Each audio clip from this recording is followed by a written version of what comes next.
Hola, quiero comenzar agradeciendo al comité organizador y a todas las personas presentes por este espacio de intercambio y reflexión. Pido disculpas por mi español, haré lo mejor posible. Mi nombre es Raisa Fernanda Ferreira Guedes, soy estudiante de maestría en el programa de posgrado en Psicosociología de Comunidades y Ecología Social de la Universidad Federal de Río de Janeiro, Brasil, bajo la dirección de la doctora Mariana de Castro Moreira. Así que la presentación que comparto hoy se titula Cuando el cuerpo aprende la tierra, caminos etnoraciales de pensar la educación ambiental. Y parte de una preocupación central que es la constatación de que la educación ambiental escolar en gran medida todavía está estructurada a partir de una lógica fragmentada, racionalista, colonizadora.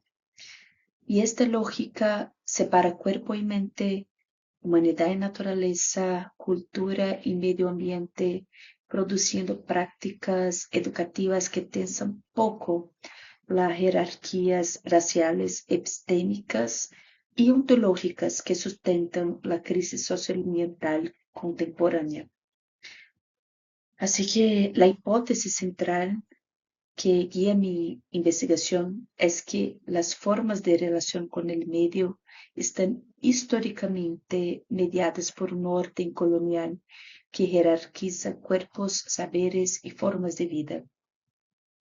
Y en este sentido, la educación ambiental, cuando se desconecta de la crítica del racismo estructural y la colonialidad del conocimiento, tiende a reproducir procesos de epistemicidio, especialmente en relación con el conocimiento ecológico afroindígena. Ante esto, es el problema de investigación que se plantea es cómo superar esta lógica y construir una educación ambiental que sea, de hecho, crítica y emancipadora, rompiendo con esta lógica colonial aún presente en el piso escolar. Y como respuesta a esta pregunta, el trabajo propone investigar la articulación entre cuerpos, subjetividad ecológica y alfabetización etnorracial como camino hacia una praxis educativa decolonial. Así que el objetivo central es comprender cómo tomar el cuerpo como eje analítico en sus dimensiones afectivas, históricas y colectiva, contribuye a procesos educativos que tensionan la fragmentación dominante en la escuela, especialmente cuando se articula prácticas de alfabetización etnorracial. Y el enfoque de análisis recae, por tanto, en la relación entre cuerpo, subjetividad ecológica y alfabetización etnorracial en el contexto escolar. Y para abordar este problema, propongo investigar la articulación entre tres ejes conceptuales, que son el cuerpo, la subjetividad ecológica y la alfabetización etnorracial, que no se tratan de conceptos aislados, sino de un camino analítico y pedagógico. El cuerpo opera como mediador, la subjetividad ecológica como campo relacional y la alfabetización etnorracial como clave ética y política para descolonizar la mirada y la práctica educativa. Así que comienzo por el cuerpo y traigo una frase de un autor brasileño, Luis Rufino, que habla que el cuerpo es la memoria viva, es el territorio donde se escriben las marcas de la historia, la cultura y la resistencia. No es solo un envoltorio, sino el lenguaje mismo de la existencia, un archivo de conocimiento que necesita leerse más allá de la superficie.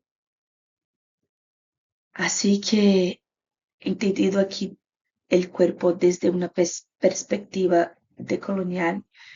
El cuerpo no es un soporte biológico neutro ni un mero instrumento de aprendizaje, como se presenta en pensamiento cartesiano y en la colonialidad. Sí, el cuerpo es un territorio vivo, sensible, histórico, donde se escriben memorias colectivas, marcas de colonialismo, experiencias de racialización y también prácticas de resistencia, siguiendo a el autor Luis Rufino. El cuerpo puede ser comprendido como una memoria viva que se entrelaza historia, cultura y existencia. Y en la escuela los cuerpos no llegan vacíos, llegan racializados, territorializados, atravesados por las relaciones del poder. Así que para ayudarme en esta discusión, yo dialogo con autores como Luis Rufino, Deleuze y Guattari, Judy Butler, Merleau-Ponty, Michel Foucault, Nilma Lino Gomes, Rita Mendonça, entre otros. Y siguiendo, el segundo eje analítico es la subjetividad ecológica y traigo unas frases de un autor brasileño indígena que habla que nos hemos ido alienando de este organismo del que formamos parte, la tierra, que hemos llegado a pensar que es una cosa y no somos otra, la tierra y la humanidad. No percibo donde hay algo que no sea naturaleza. Todo es naturaleza. El cosmos es naturaleza. Todo lo que puedo pensar es la naturaleza. Así que desde el cuerpo yo avanzo hacia el concepto de subjetividad ecológica, entendida como una experiencia relacional, situada y más que humana. No se trata de una subjetividad individual ni interior, sino de una forma de existir que emerge de la relación entre cuerpos humanos, territorios, memorias, ancestrías y formas de vida no humana. Y en este punto dialogo con Malco Ferdinande, que en su noción de doble fractura muestra cómo la modernidad colonial produjo una separación histórica entre la crisis ecológica, la colonialidad y el racismo. Y esta separación hace que cuando hablamos de medio ambiente se invisibilice la violencia colonial. Y cuando hablamos de racismo, se silencia la devastación de los territorios. La doble fractura revela que cuerpos, territorios y naturaleza fueron colonizados conjuntamente y que no es posible pensar justicia social, ecológica, sin pensar justicia racial.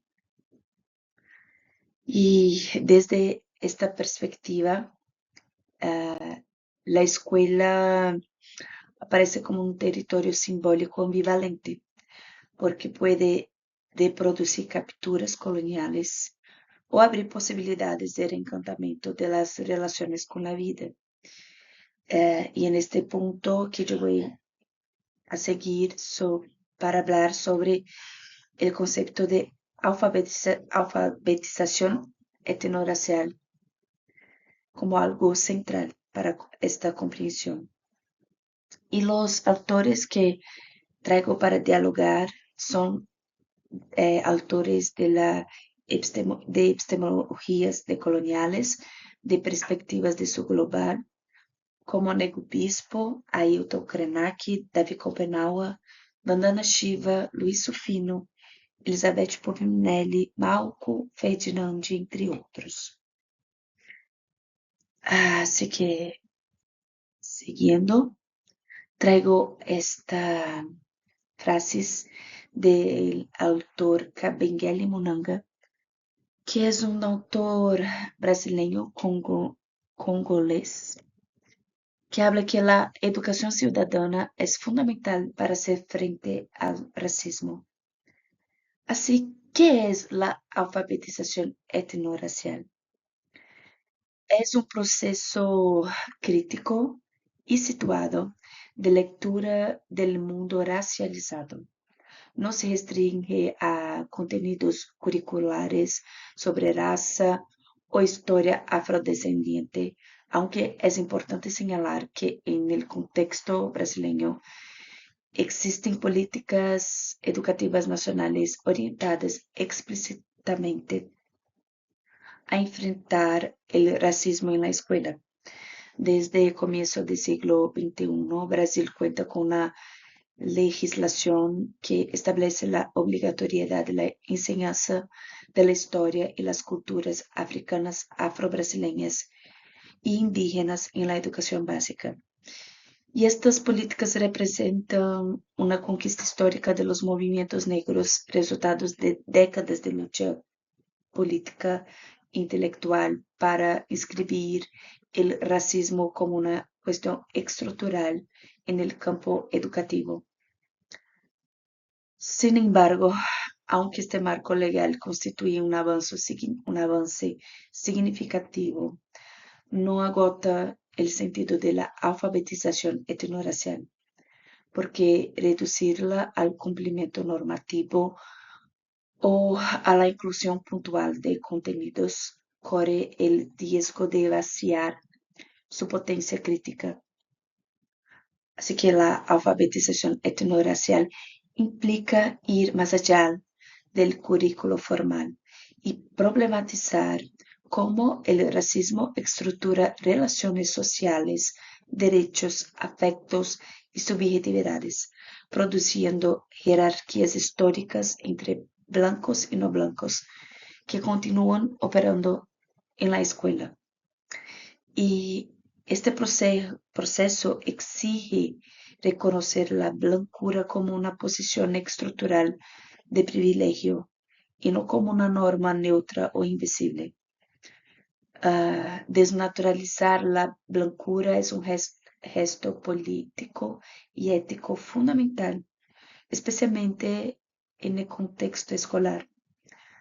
Por eso la alfabetización etnorracial no se limita a enseñar sobre la diferencia racial, sino que convoca al posicionamiento,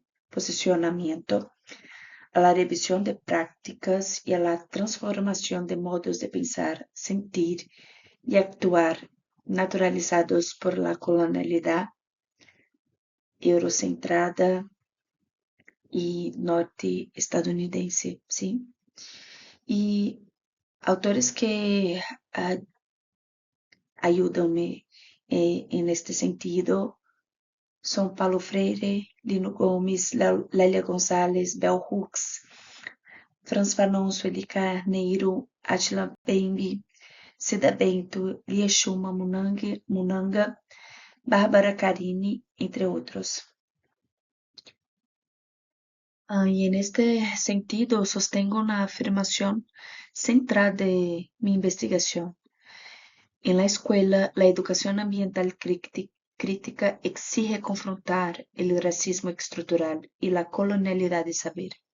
No hay ecología crítica posible sin antirracismo.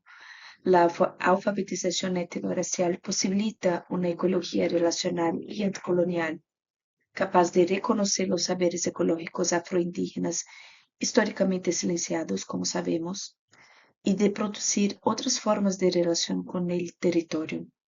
Desde la doble fractura, la justicia ecológica es inseparable de la justicia racial y epistémica.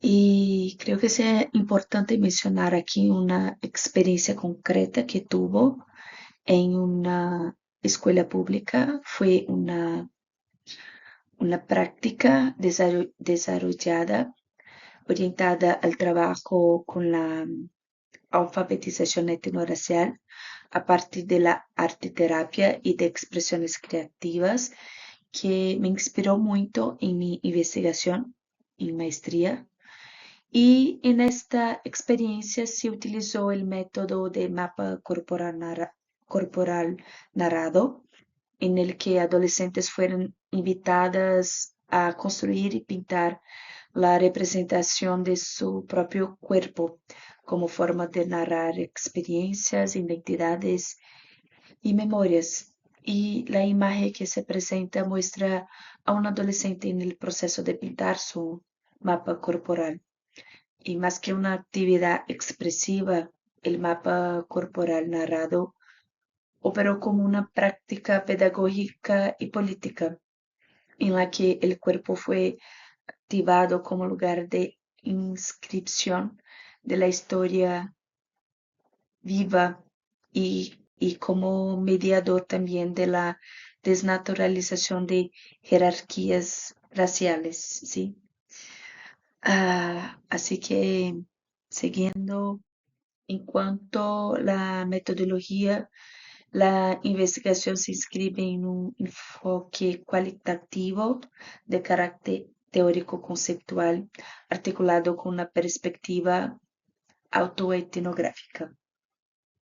Y la autoetnografía no es utilizada aquí como un relato autobiográfico individual, sino como una estrategia epistemológica y política, sí, porque a través de ella analizo de manera reflexiva mis propias experiencias formativas relacionadas con el cuerpo, la escuela, la naturaleza y la racialización como fuentes legítimas de conocimiento situado. Así que la autoetnografía permite evidenciar cómo las estructuras coloniales y raciales atraviesan las trayectorias personales, evitando la falsa separación entre sujeto investigador y objeto investigado. Y de este modo, la experiencia no es tomada como un dato aislado, sino como un lugar de análisis crítico en el diálogo con la biografía decolonial, afrodiaspórica y amerindia. Y esta opción metodológica se alinea con una epistemología decolonial que reconoce el cuerpo, la experiencia y la memoria como dimensiones centrales en la producción de conocimiento y implica asumir explícitamente la posicionalidad y el reconocimiento de mi blancura, sí, como gesto ético político fundamental. Ah, así que, siguiendo en mis principales resultados, aportes de la investigación, destaco tres aspectos, sí. En primer lugar, que la educación ambiental es inseparable de la cuestión racial, como dije, y ignorar la racialidad de las relaciones con el entorno perpetúa el epistemicidio de los conocimientos ecológicos afroindígenas. En segundo lugar, que el cuerpo emerge como un mediador pedagógico potente, capaz de evidenciar las fracturas entre escuela y naturaleza, humano y no humano. Y en tercer lugar, que la alfabetización etnorracial se consolida como una práctica corporal de descolonización de la mirada y de la escucha, que exige un compromiso ético, especialmente por parte de los sujetos blancos frente a los privilegios de la blancura. Y para concluir, sostengo que repensar la educación ambiental implica enfrentar directamente el epistemicidio y las jerarquías raciales producidas por la colonialidad.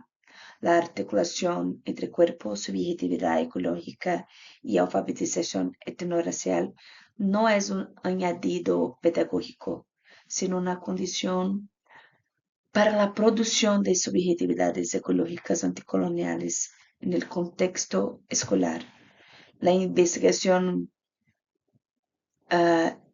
bibliográfica ah, desarrolladas en la maestría orienta fundamentalmente la investigación empírica prevista para el doctorado, ¿sí? Porque voy a dar continuidad en mi doctorado centrada en prácticas pedagógicas decoloniales en los territorios escolares. Así que cierro mi presentación y agradezco mucho la atención. Así que muchas gracias a todos.